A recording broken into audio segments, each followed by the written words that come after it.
बृहस्पतिवार की कहानी। बृहस्पतिवार व्रत रखने की विधि। बृहस्पतिवार के दिन भगवान बृहस्पति महाराज देवगुरु जी की पूजा होती है। दिन में एक समय भोजन करें, पीले वस्त्र धारण करें, पीले पुष्पों को धारण करें। भोजन भी चने की दाल का होना चाहिए, नमक नहीं खाना चाहिए। पीले रंग का फूल, चने की दाल, पीले कपड़े तथा पीले चंदन से पूजा करनी चाहिए। पूजन के पश्चात कथा सुननी चाहिए। इस व्रत के करने से बृहस्पति जी अति प्रसन्न होते हैं और धन विद्या का लाभ होता है। स्त्रियों के लिए व्रत अति लाभकारी है। इस व्रत में केले का पूजन होता है।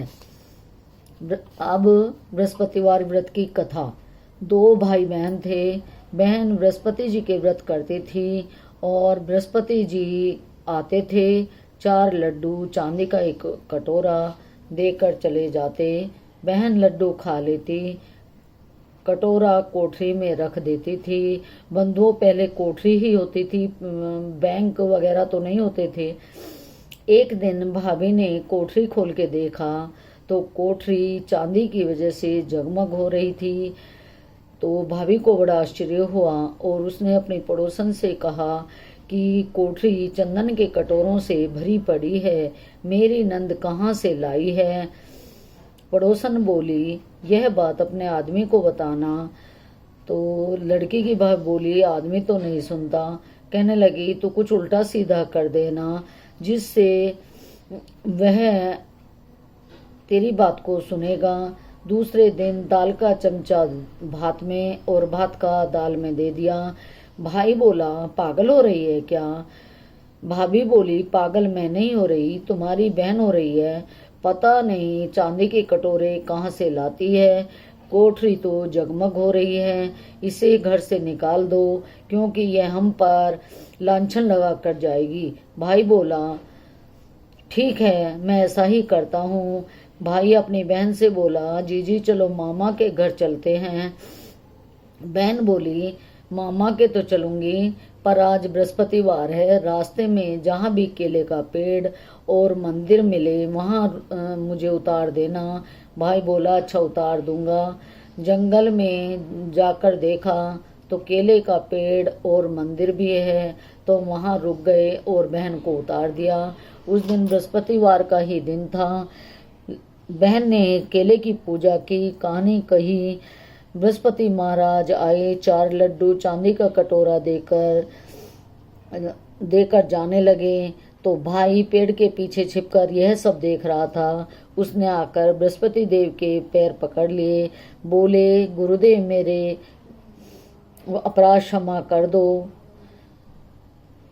बृहस्पति महाराज ने कहा, छोड़ पापी मेरे पैर, कुंवारी कन्या को कलंक लगाता है, दूषित करता है। ये तो सत के व्रत कर रही है।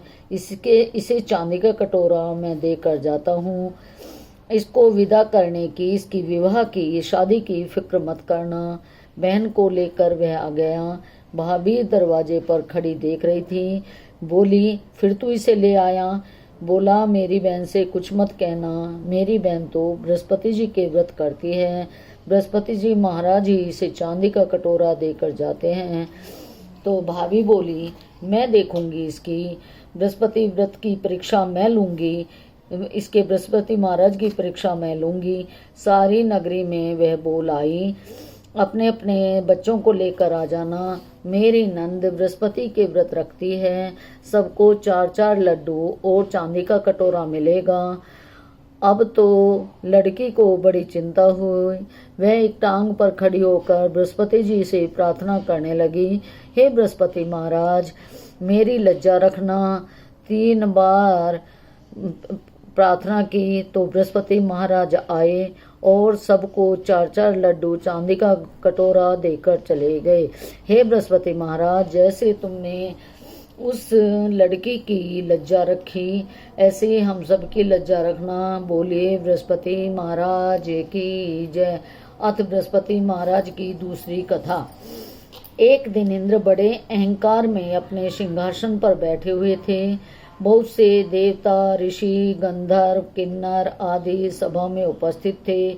जिस समय बृहस्पति जी वहां पर आए तो सबके सब उनके सम्मान के लिए खड़े हो गए, परंतु इंद्र घमंड में आकर खड़ा नहीं हुआ।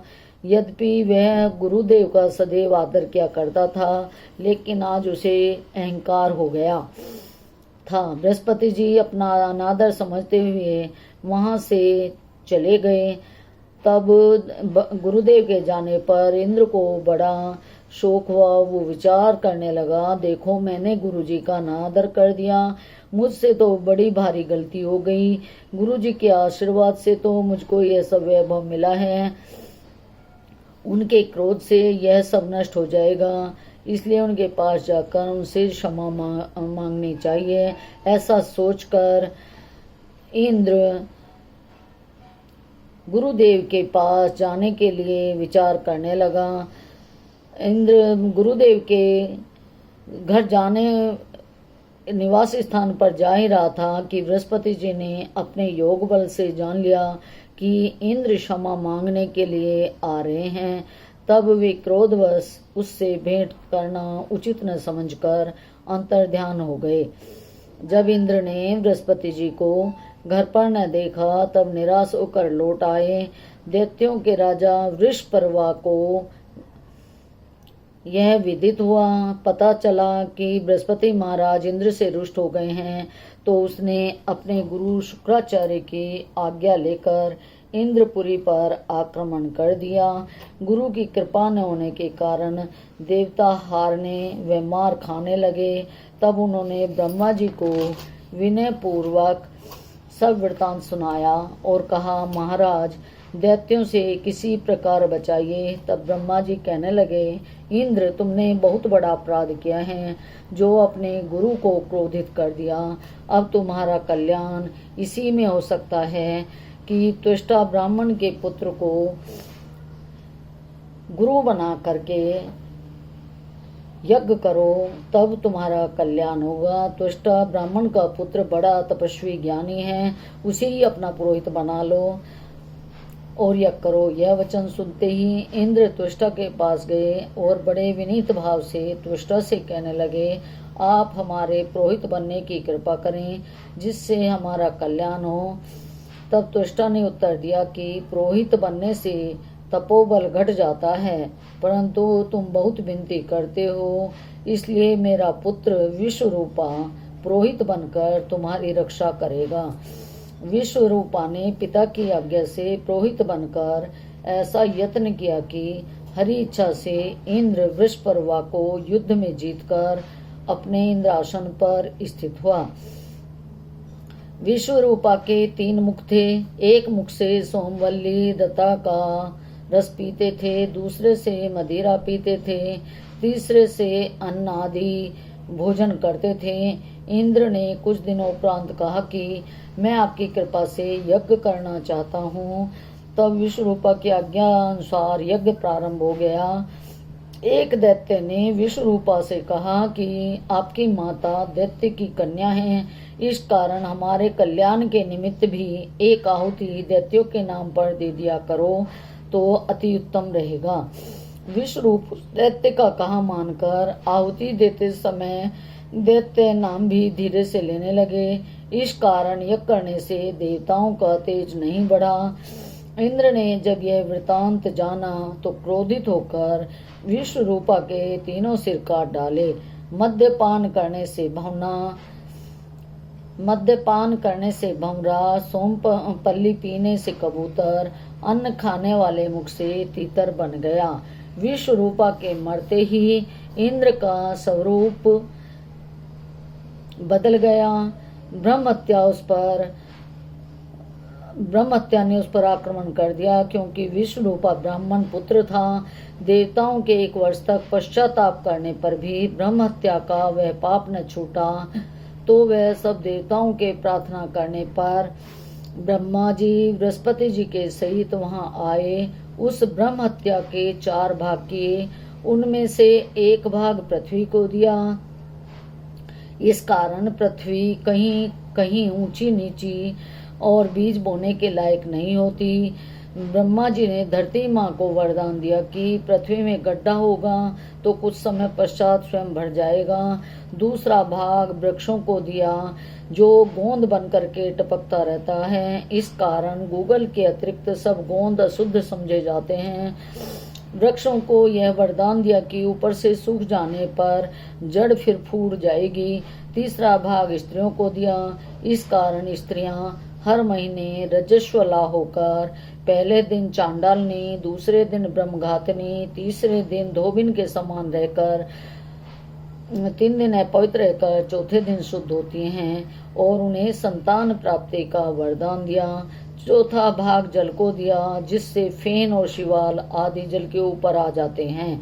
जल को यह वरदान मिला कि जिस चीज में डाला जाएगा वह बोझ में बढ़ जाएगी। इस प्रकार इंद्र को ब्रह्म हत्या के पाप से मुक्त किया। जो मनुष्य इस कथा को पढ़ता, सुनता या दूसरों को सुनाता है उसके सब पाप बृहस्पति महाराज की कृपा से नष्ट हो जाते हैं।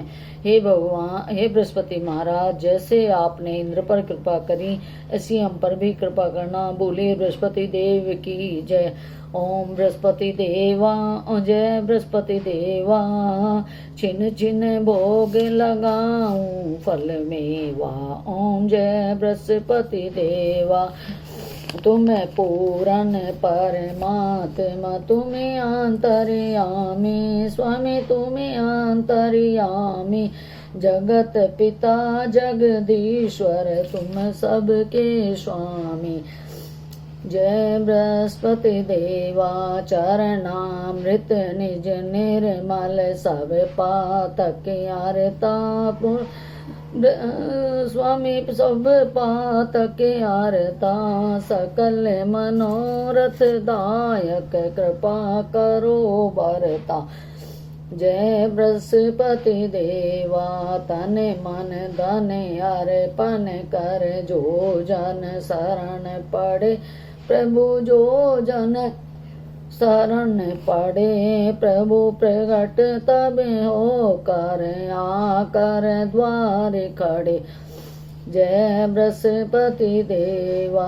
दीन दयाल दयानिधि, दीन दयाल दयानिधि भक्तन हितकारी प्रभु, भक्तन हितकारी पाप दोष सब हरता भव बंधन हारी।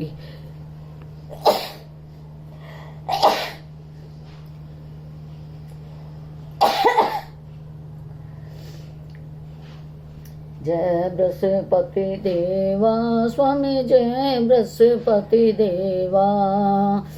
सकल मनोरथ दायक, सकल मनोरथ दायक सब संशय तारो प्रभु, सब संशय विषय विकार मिटाओ संतन सुखकारी, संतन सुखकारी। जय बृहस्पति देवा प्रभु, जय बृहस्पति देवा। जो कोई आरती तेरी प्रेम सहित गावे, ज्येष्ठानंद बंद सो सो निश्चय पावे। ओम जय बृहस्पति देवा, जय बृहस्पति देवा स्वामी, जय बृहस्पति देवा। तन मन धन अर्पण करूं, तन मन धन अर्पण करूं, तन मन धन अर्पण करूं।